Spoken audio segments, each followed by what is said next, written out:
Personally আমি যদি বলি আমি এনজয় করতেছি আসলে, কারণ এরকম ভোটটা আমরা দেখি নাই যে ভাইয়েরা বা আপুরা আয়সা আমাদের সাথে কথা বলতেছে।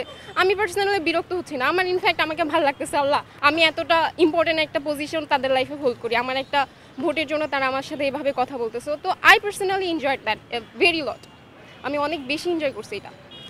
তারপরে আমার ভাই আপু এখানকার ছিল, তারাও বলছে যে এগুলো এনজয় করো, এগুলো তো পারবা না, ডাকসু তো অনেক যারা লাকি হয় তারা অ্যাকচুয়ালি পায়। ভাইয়াদের সময় তো বিপিনুর ভাইয়া ছিলেন, আমার বেলায় এই তো আপনারা তো দেখতেছেন কে কে। আমারও পার্সোনাল একজন চয়েস আছে, but I can not reveal that. Thank you. আসলে আমরা এমন প্রার্থী চাই যারা যে অ্যাকচুয়ালি ক্যাম্পাসের জন্য কাজ করতে চায়। এখন ধরেন আমরা যখন প্রচারণা করার সময় ওরা তার যে ইশতেহারগুলো দেয়, ইশতেহারগুলো যখন দেখি অনেক একটা মনে হয় যে একটা ব্লাফ দেওয়ার মতো, অনেক এমন কিছু দেয় যেগুলো কখনো বাস্তবায়ন করা সম্ভব না।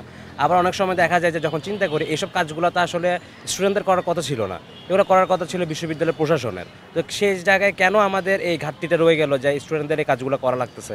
তো যারা অ্যাকচুয়ালি এগুলো থেকে ওভারকাম করতে পারবে ওদেরকে এই ভোট দেওয়াটা আমি মনে করি উচিত হবে।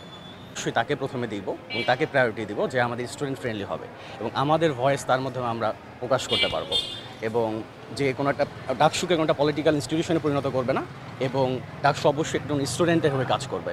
দ্যাটস ইট, আমরা তাকে ভোট দেবো যে আমাদের হয়ে কাজ করবে, আমাদের ভয়েসে কথা বলবে এবং আমাদের অধিকার নিয়ে কাজ করবে।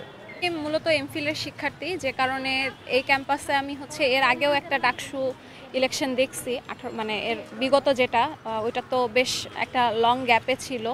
তো আমার কাছে মনে হয় যে কারো প্রার্থী বাছাই করার ক্ষেত্রে দেখা উচিত যে সে কতটা সচেতন। কারণ আমি যতগুলো প্রার্থীদের মানে প্রতিশ্রুতি দেখলাম, তারা এমন এমন কিছু প্রতিশ্রুতি দিচ্ছে যেগুলো আসলে ওদের পক্ষে কখনোই পূরণ করা পসিবল না, মানে লজিক্যালি। কারণ অনেক ধরনের অনেক আইনের মায়ের প্যাচ আছে বা প্রশাসনিক জটিলতা আছে। তো এগুলো সব কিছু মাথায় রেখে যারা এখন রানিং, মানে যারা এবার ভোটার বা যারা ভোট দিতে পারতেছে, তাদের উচিত ওই জিনিসগুলোকে মানে আরেকটু চিন্তাভাবনা করা যে আদৌ কি এই ধরনের প্রতিশ্রুতিগুলো পূরণ করা সম্ভব। মানে প্রতিশ্রুতি দেখেই যে স্রোতে গা ভাসাই দিয়ে ভোট দিয়ে ফেলবে, এটা উচিত না আমার কাছে মনে হয়, আমার মানে প্রিভিয়াস এক্সপিরিয়েন্সে।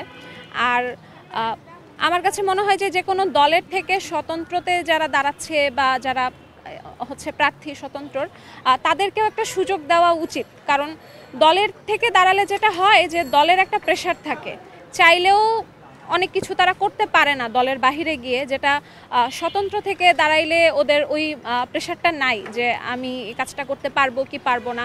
আর যেহেতু স্টুডেন্ট প্রতিনিধি, সো আমার কাছে মনে হয় যে দলের থেকে প্রার্থী এবং তার কি প্রতিশ্রুতি, এই জিনিসগুলোকে আরেকটু মাথায় নিয়ে সবার আর কি ভোট দেওয়াটা উচিত।